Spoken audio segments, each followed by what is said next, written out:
துணிவு படத்தில் வந்த your bank ஸ்கேமில் நானும் மாட்டினேன். எவ்வளோ பணம் இழந்தேன் அப்படின்னு கேட்டிங்கன்னா மொத்தமாக ஒரு 50,000 ரூபாய் இழந்திருப்பேன்.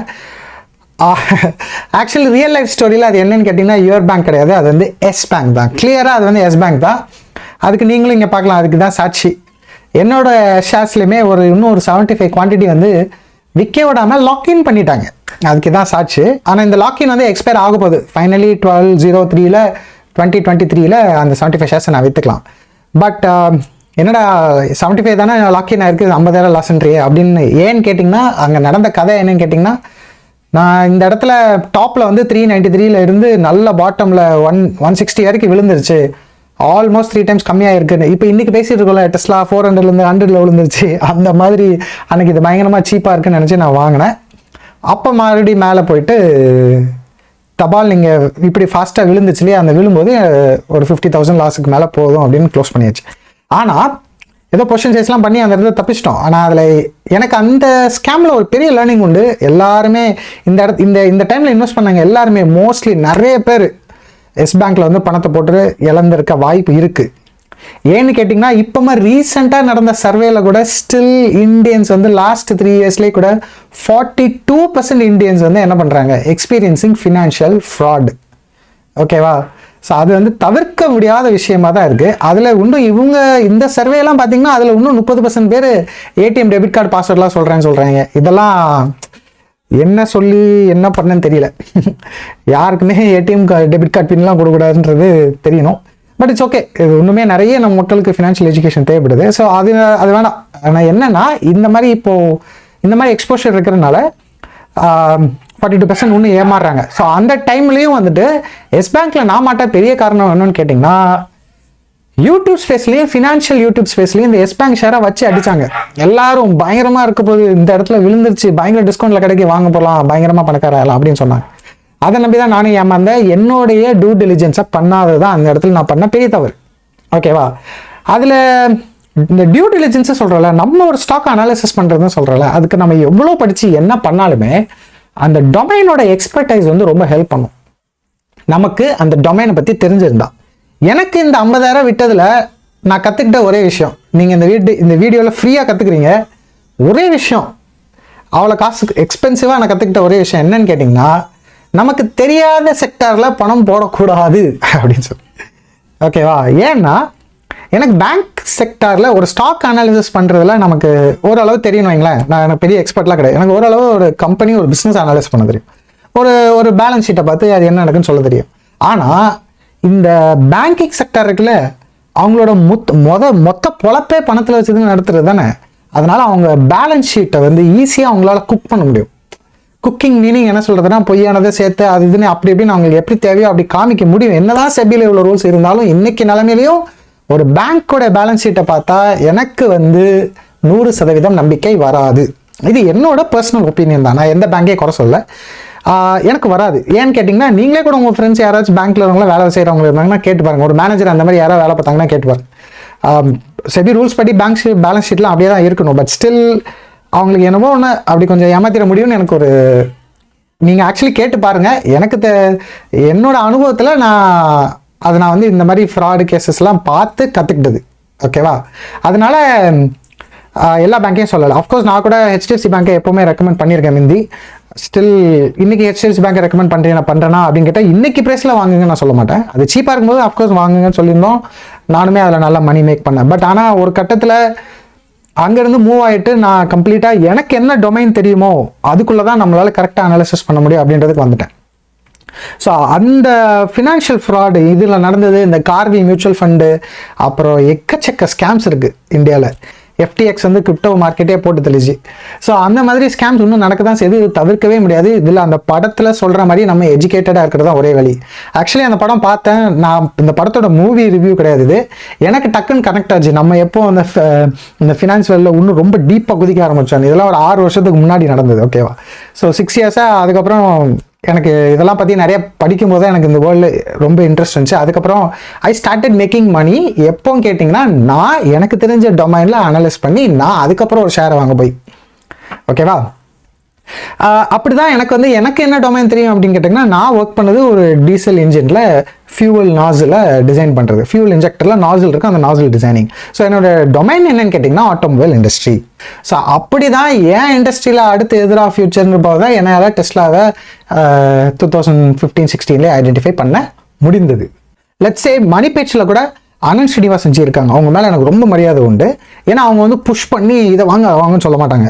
ஆனால் மக்களாக போட்டு திணிக்கும் போது ஏதாவது ஒன்று சொல்லுங்கப்பா அப்படின்றப்போ அந்த டைம் அவங்க இந்த ஆர்பிஎல் பேங்க் இல்லை, இந்த சவுத் இந்தியன் பேங்க், இன்னும் நிறைய பேங்க்ஸை ரெஃபர் பண்ணாங்கன்னு வச்சுக்கோங்களேன். ஏன்னா மேபி அவங்களுக்கு எக்ஸ்பர்டைஸ் அதில் இருந்துருக்கலாம். ஆனால் நமக்கு வந்து தெரியாத ஒரு ஃபீல்டு, இப்போ பேங்க்கில் நான் வேலை செய்யல, அதில் என்ன நடக்குன்னு எனக்கு சரியாக தெரியல அப்படின்னா அந்த டைமிங் கரெக்டாக அமையாது. அவங்க ஒரு ப்ரைஸில் வாங்க சொல்லுவாங்க, நம்ம போய் வேற எனக்கே பாட்டு வேறு ஏதோ ப்ரைஸில் வாங்குவோம். அப்புறம் அதில் எஸ்ஐபி எத்தனை நாள் பண்ணுவோம், பண்ணக்கூடாது, இந்த மாதிரிலாம் நமக்கு வந்து ஐடென்டிஃபை பண்ண முடியாது. அப்படின்ற இப்போ எனக்கு ஏன் டெஸ்லாவில் இவ்வளோ கன்விக்ஷன் இருக்குன்னா, எனக்கு ஐ அண்டர்ஸ்டாண்ட் ஆட்டோமொபைல் இண்டஸ்ட்ரி. அடுத்து ஈவி தான் வழங்கும் அப்படின்றது அந்த நான் என்னோட கடந்த 10 வருஷமாக நான் ஆட்டோமொபைலில் தான் இருக்கேன். சரி, அதனால எனக்கு அது வந்து நல்லா புரியுது.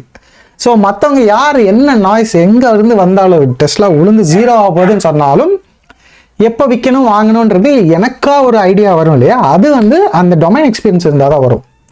நான் ஒரு 8 வருஷமாக ஷேர் மார்க்கெட்டில் இருக்கேன், ஒரு 10 வருஷமாக ஆட்டோமொபைல் இண்டஸ்ட்ரி இருக்கேன். அது ரெண்டும் சேர்த்து வர்றது இந்த கன்விக்ஷன்றது ரொம்ப இம்பார்ட்டன்ட் ஷேரில். இப்போது ஆனந்த்ஜி சொன்னாங்கன்னு சொல்லிட்டு நம்ம கூட சவுத் இந்தியன் பேங்க் நிறைய பேர் வாங்கியிருந்திருக்கோம்.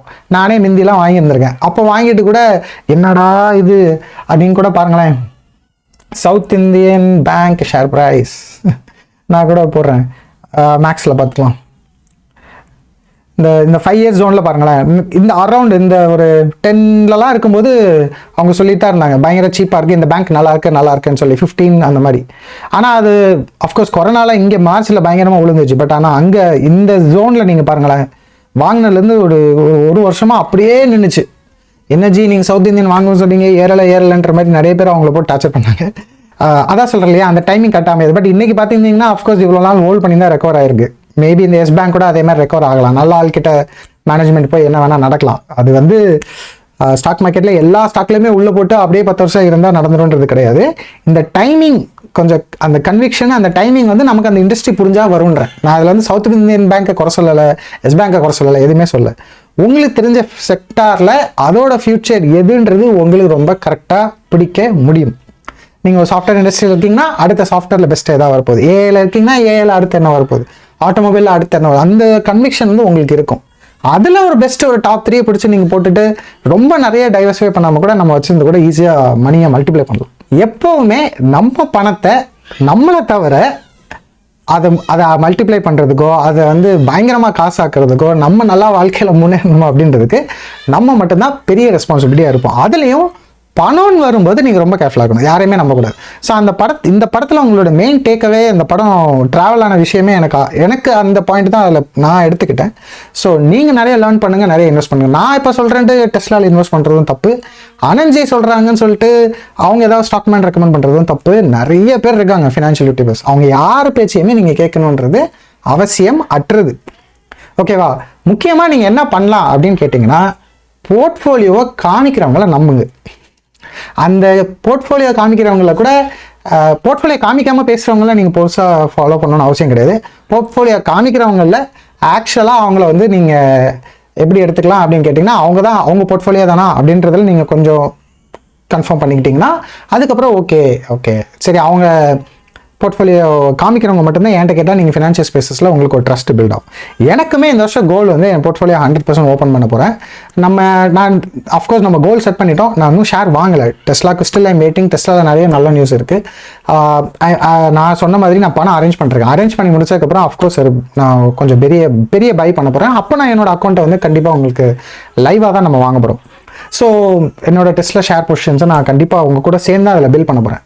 இது ஏன் அப்படின்னா, இதை பார்த்துட்டு நீங்கள் வாங்குங்க அப்படின்றதெல்லாம் கிடையாது. என்னோட ஜேர்னியே நம்ம இந்த சேனலில் ஷேர் பண்ணுறோம். ஒருவேளை நான் சக்சீட் ஆனால் இதில் நீங்கள் கற்றுக்க போகிற நிறைய விஷயம் இருக்கும். ஏன்னா பணம் இது வரைக்கும் நான் எப்படி சம்பாதிச்சிருக்கேன் அப்படின்னு கேட்டால் ஒரே வார்த்தை தான், அந்த பணத்தை இழக்கிறதுக்கு நான் ரெடியாக இருந்திருக்கேன். அந்த மாதிரி ரிஸ்க் எடுக்கும்போது தான் எனக்கு பணம் வந்திருக்கு ஷேர் மார்க்கெட்டில். அதை போக வெளியே வேலைக்கு போகிறது, எஃப்டி, டெப்ட் இன்ஸ்ட்ருமெண்ட் அதெல்லாம் பற்றி நான் பேசலை.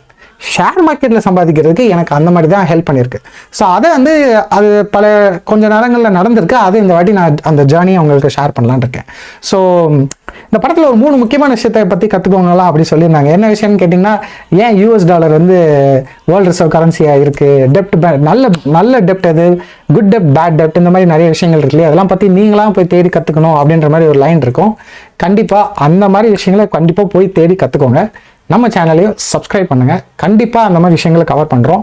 ஏன்னு கேட்டிங்கன்னா, US மார்க்கெட்டில் மேக்ரோ எக்கனாமிக்ஸில் நடக்கிறத அப் டு டேட் கொடுத்துட்ருக்கோம். இப்போ கூட ஒரு நாளுக்கு முன்னாடி CPI டேட்டா வரைக்கும் கவர் பண்ணியிருக்கோம். இந்தியாவில் லெட்ஸே இப்போ நம்ம ஏன் $1 வந்து USDக்கு 80 ஆயிருக்கு அப்படின்றது இந்த வீடியோவை பாருங்கள். கண்டிப்பாக உங்களுக்கு இந்த கரன்சியில் நடக்கிற விஷயங்கள்லாம் புரியும்.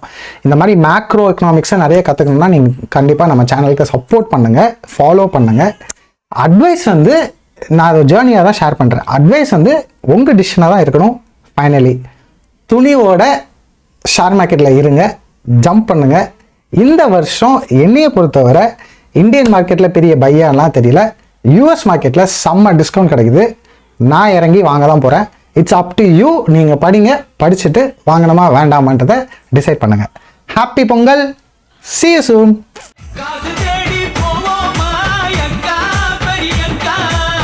கையில் காசு வச்சிருந்தா